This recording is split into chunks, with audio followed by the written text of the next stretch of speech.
或者我簡短少少去介紹一下咧，究竟呢一啲究竟係咩嚟？其實 Ansys 咧係包含咗有好幾大類嘅產品喺裏邊嘅。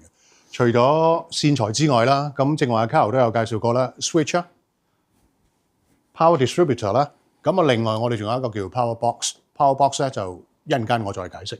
其次咧就有呢一類我哋嘅 resonance control 啦，係全部要嚟抑制一啲唔好嘅一啲震動嘅一啲器材嘅小附件啦。咁呢個其實咧我哋裏邊有4個唔同嘅物料㗎。呢個我哋叫 DUCs， 裏邊有4個唔同嘅物料嘅。剛剛應該有朋友都已經講過，喂，好聚手喎，裏邊有 bearing 嘅喎，個結構究竟係點樣嘅咧？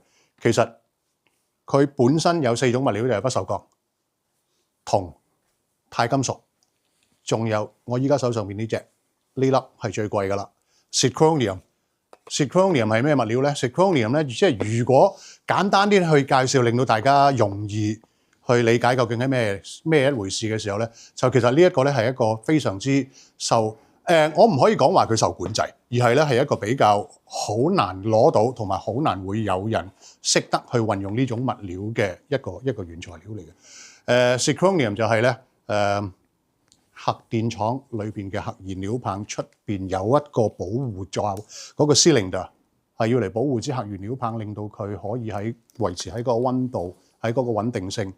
呢個 cylinder 出邊嘅其中一種非常之重要嘅物料就係 zirconium，就係呢粒嘢我哋依家用緊喺出邊個 coating 呢個物料嚟嘅。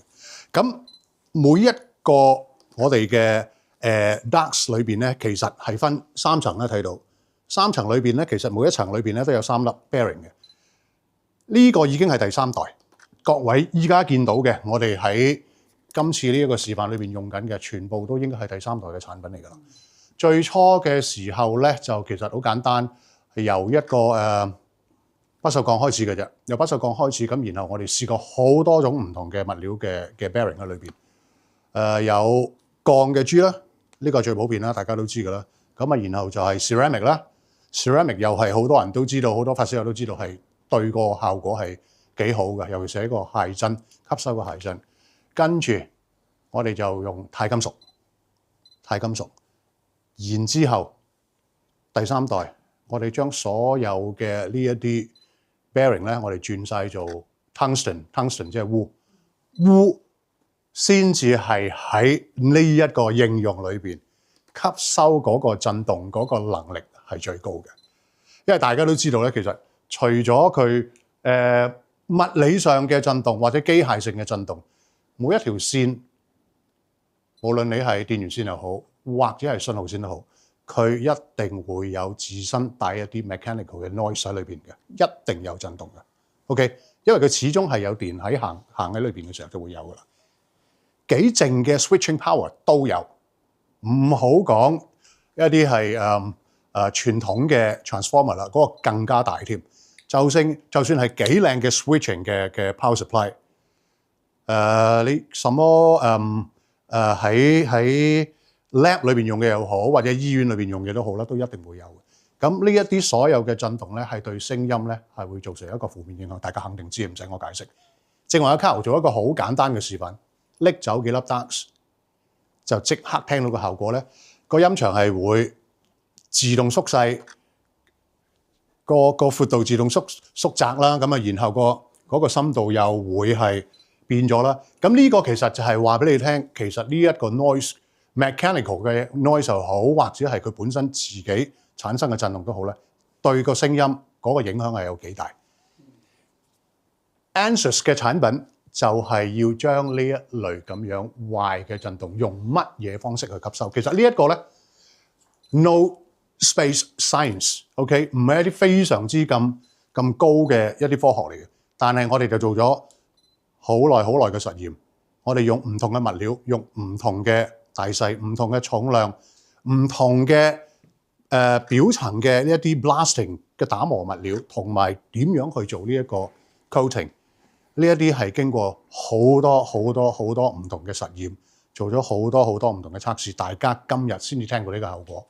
唔係你自己買3塊鐵翻嚟轉3個窿，擺3粒 bearing 上去，唔係咁簡單嘅一件事，唔係咁簡單嘅一件事。即係大家都知道咧，即係有啲發燒友咁，佢唔係玩開嘅，佢淨係同你講，喂，呢啲物料喺淘寶幾多錢嘅啫喎？正話阿 Carol 都有講啦，3蚊粒係嘛？係3蚊粒，佢都係話俾你聽係 tungsten。咁但係嗰粒係咪真係鈷金屬咧？你知唔知咧？我唔知。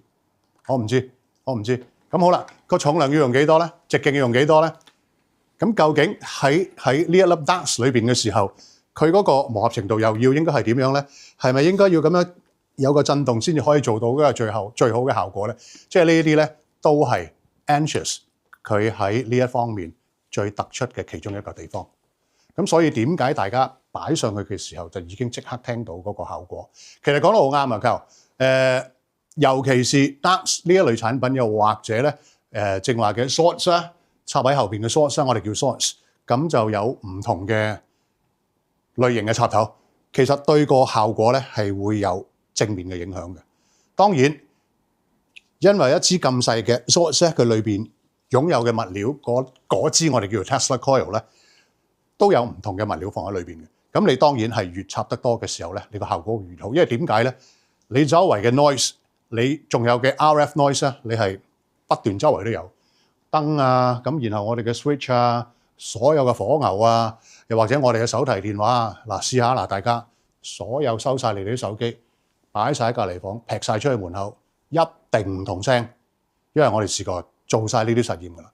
咁呢一啲咧都係其實唔係一啲好高嘅科學嚟嘅，但係你基本上唔會喺任何其他嘅音響牌子嘅產品裏邊揾到呢一類咁樣嘅我哋用緊嘅科技，唔係一啲好高嘅科技，而係你識唔識去用。Tesla coil 係我哋其中一個咧，係我哋非常之覺得我哋好 proud of 自己嘅一個發現嚟嘅。咁 Tesla coil 係一個 open source 嘅嘢嚟嘅。其實你上去揾 AI 依家好多啦 ，ChatGPT 佢可以話到俾你聽點樣用嘅，你識用就得㗎啦。其實我老闆講過好簡單 ，Michael Borenson 咧係公司嘅 engineer， 所有產品都係 Michael 設計嘅，所有產品都係 Michael 設計嘅。咁 Michael 曾經講過，我哋嘅嘢全部都 open 嘅，全部都 open 嘅。你中意你可以買翻去拆啦，你學到嘅你咪學咯。所以我哋完全係唔介意話俾你聽，我哋係用緊啲乜嘢叫 Tesla coil， 乜嘢 active， 乜嘢 passive， 仲有 square 嘅 Tesla coil， 仲有 AARC， 究竟呢啲係咩嚟？我哋完全唔會將呢啲嘢收埋，係話晒俾人聽嘅。即係好簡單，我哋幾十萬買條喇叭線，買條電源線，嗰個盒仔裏邊係咪淨係得2粒電，用1粒電做一個速，然後加個 filter 咁簡單咧？梗係唔係啦，你隨時可以拆開嚟睇，或者喺我哋個網站裏邊，亦都好清楚話俾大家聽，我裏邊係用緊啲乜嘢嘢。點解呢啲嘢係有用？點解要用咁樣嘅方法去做一條咁樣嘅線？即係呢一啲咧，其實都係話俾大家聽咧。你啲錢使咗去邊？咁同埋呢啲錢你使得值？剛剛已經試過，究竟嗱值唔值？你哋自己去 judge。放咗落去同唔用嘅時候，嗰個效果係點樣？我唔會叫大家試下用一啲唔同嘅牌子去直接做個比較，因為呢個咧唔係我哋嘅 purpose 嚇，唔係我哋嘅 purpose。呢個亦都我覺得冇必要，唔好影響人哋做生意啦，大佬。想請問呢粒同頭先嗰粒係咪唔同嘅？我哋一陣間會唔會試啊？可唔可以試到㗎？梗係可以啦，頭先嗰粒係呢粒，可唔可以俾我哋摸下？梗係隨便，梗係可以啦。頭先講係呢粒，嗱呢一粒咧係泰坦嚟嘅。而家聽緊嗰粒，呢粒係鈦金屬 ，titanium。呢粒同頭先呢一個咧就係我正話講 zirconium。呢一個咧就係不鏽鋼。嗱，不鏽鋼同 zirconium 咧係好相似嘅，但係咧大家如果攞上手嘅時候咧，就會感覺到佢嘅質感同埋佢嗰個密度咧，其實係絕對有分別㗎啦。試下，真係，傳嚟大家摸下，摸下，真係唔同嘅，真係唔同嘅嗱，3粒現嘅係嘛？仲有其實咧，中間我哋用嗰條 stroke 咧，嗰條 bearing 咧，嗰條唔係 bearing， 中間嗰條軸咧，嗰條軸心咧，其實我哋都有唔同嘅物料嘅。